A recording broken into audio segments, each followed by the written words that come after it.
Christian excusagist Mike Winger got a question from a fellow believer who is clearly having trouble reconciling the idea of an all-loving God who sends people to hell. The questioner makes a good point, but doesn't in any way demonstrate that she or he has a full grasp of the depth and breadth of the problem. If they had, I suspect there would be no comment. The person would have simply left Christianity altogether. Here's what they wrote. I'm the only Christian in my whole biological family. How do I not despair at the fact that they're all headed to hell as it stands? It's leading me to doubt the goodness of God. Yeah, good point. You know, for all the talk by theists who say that the atheist worldview is bleak, hopeless, devoid of meaning, etc., believers forget that if their fundamentalism is true, if eternal conscious torment is real, every believer will be spending eternity knowing that they have children, other family members, loved ones, friends, colleagues, etc., being tortured forever and ever by the guy who's hosting their magnificent and eternal after-party. Sounds delightful. Or does it sound more like just another form of eternal torment? And the reason I say there's no evidence that this person has fully thought this through is that the commenter doesn't mention the fact that the God of evangelical Christianity will not only send these people to hell, but knew he would send them to hell before he popped the universe into existence out of nothing. And yet he still chose to create them, the hellbound, knowing full well their torturous eternal destiny. Can you feel the love?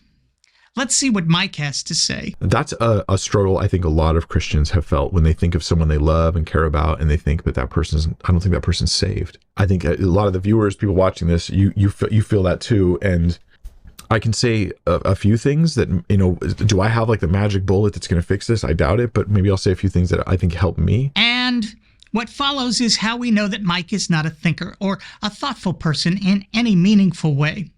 Mike is, like almost every Christian I've known and or watched here on YouTube or elsewhere, someone who wants their fairy godfather story to be real so badly that he'll accept any excuse an excusagist can come up with, without thought, without challenge. Just give me something, anything to hold on to. Please. Mike? And one of them is just the advice of wait. You don't yet understand the goodness of God in relation to his judgment of sin and his punishment of sinners. You don't yet understand that. But you will.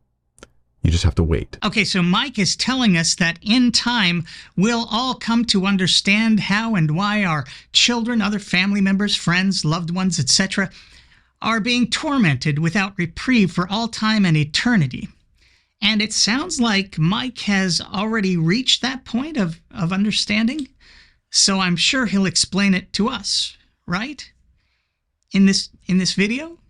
That would be so helpful, and not just to believers, but to people like me as well. Let's hear it, Mikey. There's this amazing passage in Revelation 19 where they're actually praising God for his judgment on Great Babylon, right? And he's punishing them and punishing the wicked, and the saints are worshiping God because his judgments are good. In fact, this is what Psalm 119 says: your judgments are just and true, and they're pure. Like, God's judgments are actually good. So God is punishing the wicked he knew would be wicked and do horrible evil, and yet decided to create them anyway, knowing exactly why they would be wicked.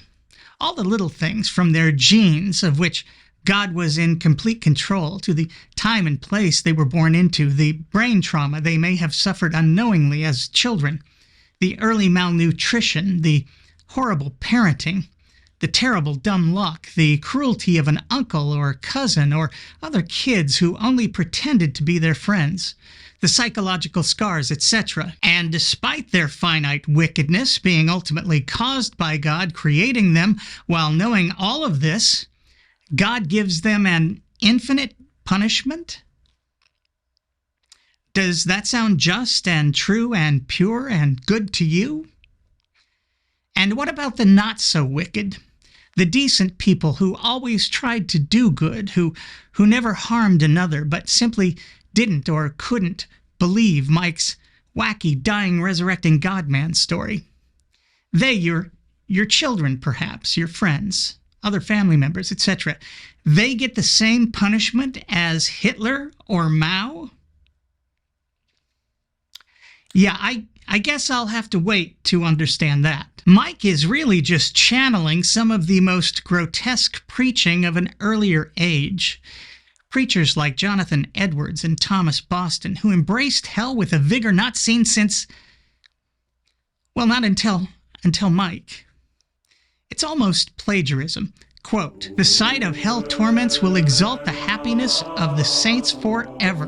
The righteous company in heaven shall rejoice in the execution of God's punishment, and shall sing as the smoke rises up forever. Can the believing Father in heaven be happy with his unbelieving children in hell? I tell you, yea, such will be the sense of justice, that it will increase rather than diminish his bliss." That's Christianity, my friends, a crime against humanity. Well, that's all the time we have for this video, but trust me, there's more to come.